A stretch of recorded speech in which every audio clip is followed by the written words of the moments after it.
The Ottoman Empire, existing between 1481 and 1914, is truly a fascinating era of history. The Turks are known for their powerful and disciplined armies, their harnessing of the most cutting-edge weapons of war, and perhaps most for their conquering of Constantinople in the 1400s, effectively putting an end to the ancient Roman Empire. But as much as the Ottomans are known for their conquest and expansions, they're also known for having a brutally violent government, for sanctioning slavery much like the Romans, and for producing some of the most ruthlessly efficient leaders in history. From royally decreed fratricide, the killing of one's siblings, to palace ministers being executed en masse, the Ottoman era is rich with stories that are as brutal as they are difficult to believe.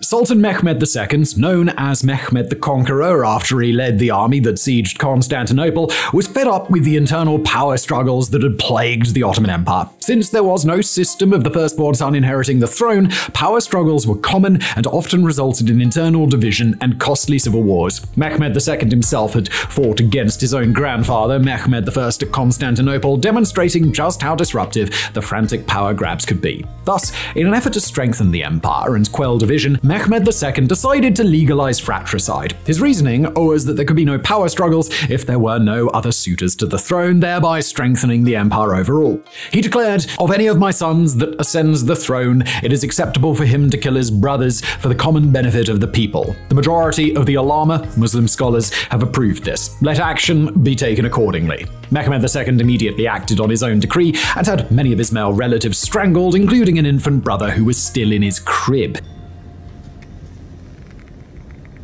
If you're wondering why strangulation was the chosen form of execution, with a silk bowstring in this case, it was the accepted way to execute Ottoman royals and the highest-ranking officials. Since it had previously been forbidden to spill the blood of elites, strangling offered a nice alternative which didn't technically break the blood-spilling rule. Following Mehmed II's example and acting in accordance with the new decree, future sultans then routinely ordered any male relative capable of taking the throne strangled. The horrific tradition lasted for generations, though it wasn't popular by any means. The Turkish people watching on in horror regularly had to bear witness to the bodies of strangled preteen princes wheeled through the streets. Of course, many of the sultans weren't particularly fond of the law either. It's said that Mehmed III ripped out his own beard in anguish as he listened to his younger brother beg for mercy. Regardless, Mehmed III followed the law and had a total of 19 brothers and half-brothers strangled. Accounts say that the caravan of bodies transported through the streets of Constantinople, now Istanbul, was enough to bring the Turkish people to collective tears. Eventually, Mehmed II was succeeded by the 13-year-old Ahmed I. Ahmed I did not have any heirs threatening his position, plus was under intense scrutiny regarding the universally despised law. So in 1603, he made a new decree, offsetting the fratricide law with another that he considered much kinder. The new law, which we'll get to in a moment, was indeed less ruthless and was certainly less controversial, though ultimately landed up being just as damaging to the empire, if not more so. Keep in mind that although the fratricide law was no longer required, it was still in practice for some time following. It's estimated that around 60 princes were strangled before fratricide was officially abolished and replaced by a seniority succession law. This didn't happen until the reign of Ibrahim I, or Ibrahim the Mad, who we'll get into shortly. If your options are ritualistic strangling or luxury imprisonment in Topkapi Palace, otherwise known as the cafes or cage, chances are that you're going to beg for the latter. Such was the case for many future brothers, cousins, and nephews, assuming the Sultan didn't decide to have them strangled. The logic was that since the imprisoned was kept separate from the public, they would not be able to gather popularity, could not incite any civil wars or rebellions, and in general couldn't attempt to seize power for themselves. Topkapi Palace was luxurious and extravagant by all accounts, enough to satisfy any royalty.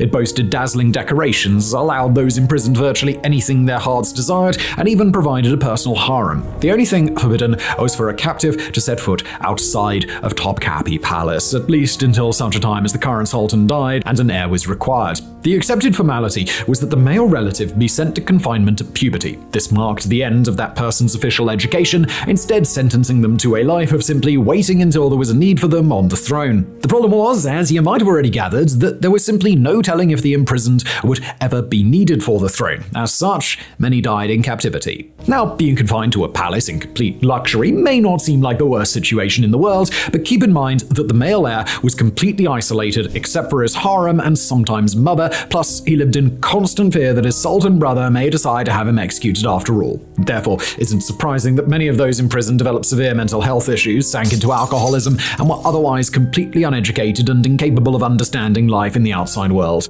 A rather concerning reality, especially given that these were the heirs that may be called to take on the throne. The most notorious story of a confined prince causing the empire enormous grief is that of Ibrahim I, otherwise known as Ibrahim the Mad. Now, it has been said that the stories of Ibrahim the Mad may have been exaggerated by his political opponents, but if even half of the controversy surrounding him is true, it can be safely declared that Ibrahim was amongst the worst rulers in history. According to accounts, Ibrahim's time on the throne from 1640 to 1648 was characterized by, amongst some of his other bizarre behaviors, his obsession with expensive furs, sable fur in particular. It's said that he spent a fortune having entire rooms of his palace wallpapered in expensive fur, including his dedicated orgy room. His other obsession, as is probably obvious, was his harem of around 280 women. These women were all well treated, and he spent much of his time with them, except for when he heard that one had been unfaithful, prompting him to have all 280 tied into sacks and drowned. All this horrendous behavior, plus his weak leadership in general and engagement in pointless, costly wars, eventually led to Ibrahim being executed. He was one of only 2 Ottoman sultans to officially be put to death by execution. Unfortunately for Ibrahim, this was not yet the era in the Ottoman Empire when he might supposedly have saved his own life by outrunning the head gardener.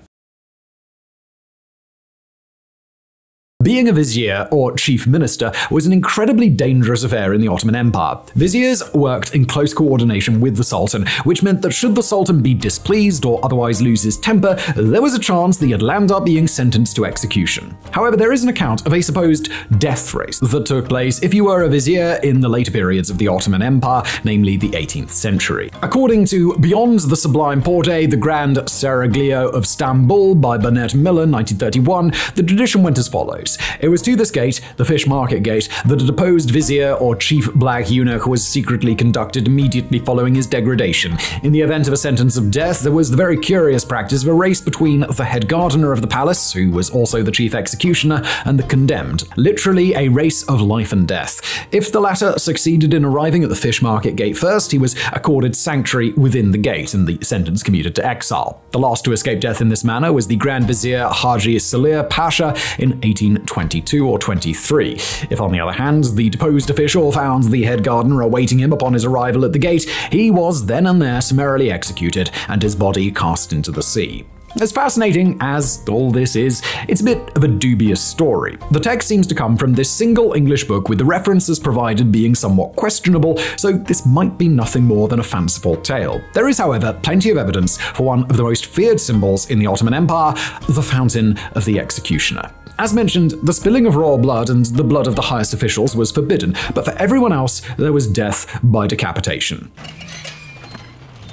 It wasn't uncommon for those working in the palace to be sent to the executioner, so much so that Selim the Grim earned a reputation for having his viziers executed. The executioner was provided the fountain to wash his hand and sword between beheadings, after which he cast the headless bodies into the ocean. Selim I, Selim the Grim, by all accounts was amongst the most respected and successful sultans in Ottoman history. He dramatically increased the size of the empire during his short time in power from 1512 to 1520, though he also had a bit of a fiery temper. If disappointed, he would send his viziers or anyone else that drew his ire to death by decapitation. It's said that Sultan Selim went through so many grand viziers that at one point a replacement jokingly asked if he should get his affairs in order since he may be next on the chopping block. The Sultan reportedly laughed in response, saying he had been thinking about putting the man to death but hadn't yet found a good replacement. As far as the executioner himself is concerned, be the sentence strangling or beheading, the task curiously fell to the Bostanji or palace gardeners. The Bostanji, who were noted for being particularly strong and athletic men, having to split their time between carrying out executions, tending to various gardens around Istanbul, and acting as imperial guards. Like the janissaries, who we'll get to next, the Bostanji were amongst the most elite troops in the empire, known for being ruthless, obsessively loyal, and willing to act on the Sultan's word on a moment's notice.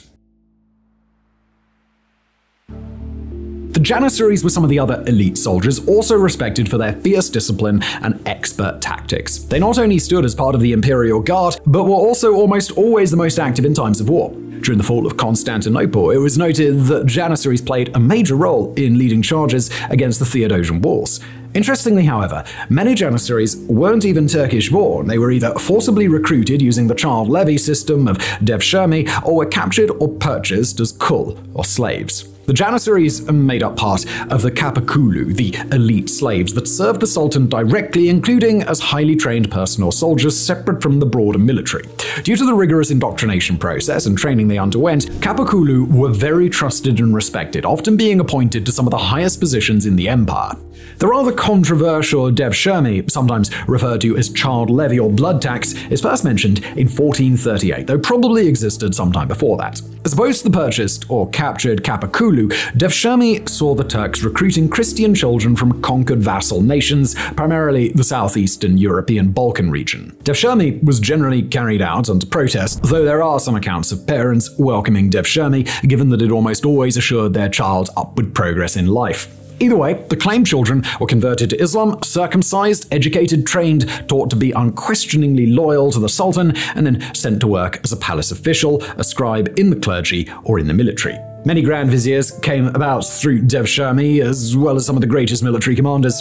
Notably, a number of grand viziers, the second highest position in the empire, were converted Christians. This was most commonly seen between the 1400s and the 1600s, highlighting the main reason the system was adopted in the first place. After Mehmed II endured conflict with his noble Turkish grand vizier, Kandali Halil Pasha the Younger, he felt it necessary to weaken the nobility. He thus started enlisting indoctrinated, fiercely loyal subjects instead, all of which were far easier to control and significantly less power-hungry. Of course, whether it potentially made a child the second most powerful person in the Ottoman Empire or not, devshirme was largely despised by the Christian families of the Balkans. In some ways, devshirme was even leveraged as a way to ensure obedience, with promises made to certain regions that they would be exempt if they remained loyal. Greek-born historian Speros Veronis wrote, "The Ottomans took advantage of the general Christian fear of losing their children and used offers of devshirme exemption in negotiations for surrender of Christian lands. Such exemptions were included in the surrender terms granted to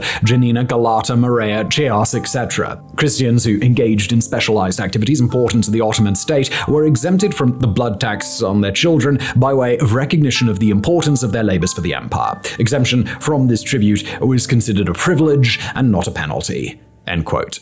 Devshirme gradually began to die out in the early 1600s. Ottoman janissaries preferred to recruit their own sons into the army, so it became less necessary to forcibly recruit Christians. Nepotism, huh? By 1594, Muslims previously barred from joining the Turkish military were also allowed to enlist, further reducing the necessity of the tradition. By 1648, devshirme had all but ended until officially being abolished by Ahmed III, Sultan between 1673 and 1736. Interestingly, although devshirme was abolished, state-sanctioned slavery remained a big part of the Ottoman Empire well into the 19th century.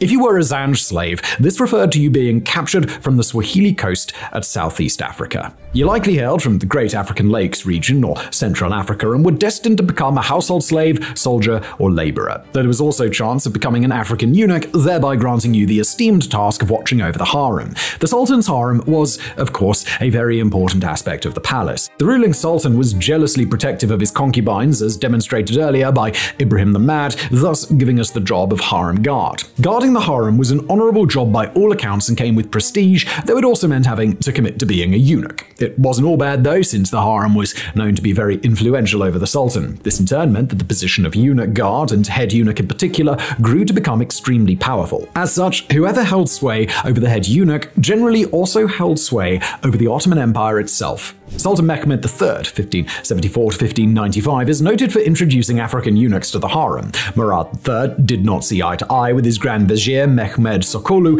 preferring to take advice from his harem instead. As a means to ensure that the grand vizier had no influence over the harem, Murad chose to employ African palace eunuchs, none of which would have any loyalty to the grand vizier. Of course, the African eunuchs themselves became enormously powerful and were quickly recognized as some of the most influential in the palace.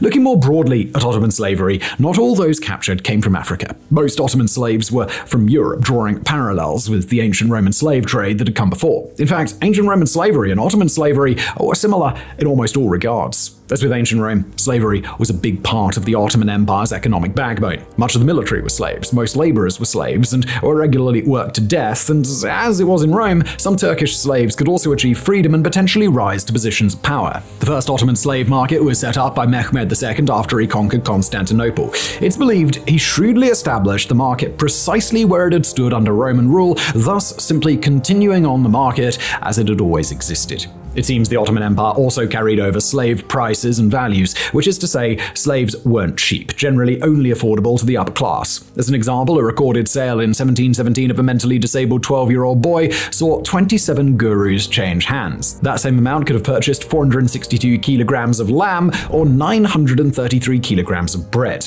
With that in mind, the most valuable slaves were European virgin boys and girls between the ages of 12 and 25, with one recorded sale in 1671 seeing a female slave sold for 350 gurus. A respectably large two-story house sold for around 300. As far as sourcing slaves went, the Ottomans obtained most as prisoners of war, though also had a steady supply provided by pirates. The most well-known slavers were the Barbary pilots, hailing from the Barbary coast of Algeria, Tunisia, Tripolantia, and Morocco, all of which had come under Ottoman sovereignty. Barbary piracy involved capturing merchant ships and selling the sailors, or raiding coastal villages primarily in France, Spain, Italy, Portugal, and the British Isles. So frequent did the raids get that coastal Spanish and Italian villages were abandoned entirely, with the residents moving inland to avoid enslavement. Some of those coastal areas remained abandoned until the 19th century. Rough estimates put the number of Europeans captured by the Barbary pirates and sold to the Ottoman Empire at between 850,000 and 1.25 million.